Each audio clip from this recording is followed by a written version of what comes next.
मुसलमान का मतलब कांग्रेस, कांग्रेस का मतलब मुसलमान। जय श्रीराम। भल भाव शुणिले तो ये कांग्रेसिया कहते माने साधारण कांग्रेसिया नुहे।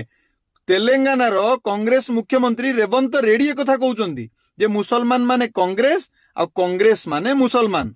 आ यही कथा जो आमे कहू ये कांग्रेसिया आमू गाली करती कि एबे तुम नेता निजे कहते स्वीकार कर मान। तापर रेवंत रेड्डी किसी भूल कहना बिना कांग्रेस अवदान रे मोगल मानकर इतिहास किए पढ़ी था जे अकबर किए शाहजहां किए सब आम कांग्रेस कारण तो जाचु ना कौटी जानी था।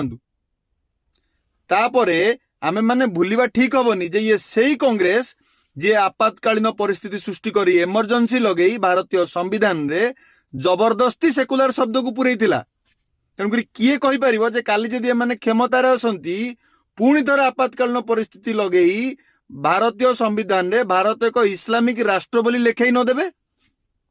रेवंत रेड्डींकर ए बयान केवल गोटे बयान नुहे, यह सिख विरोधी, ईसाई विरोधी, हिंदू विरोधी, यह संविधान विरोधी बयान। किंतु कहीं संविधान को बचाया वाला सेकुलर योद्धा जो माने सेकुलरिज्म पे लड़ाई करती, सेकुलरिज्म रक्षक, संविधान रक्षक आसुना रास्ता घाट को आसुना, विरोध करना, डेउना कहीं डेबे। कांग्रेस विरुद्ध में कहले कौन किए टंका दब, आरएसएस बीजेपी विरुद्ध में कहले सीना टंका मिल। मु प्रत्येक भारतीय को सचेतन करने को चाहूँ कांग्रेस प्रति सावधान रुहतु। बाकी आपण बुद्धिमान। जय श्री राम।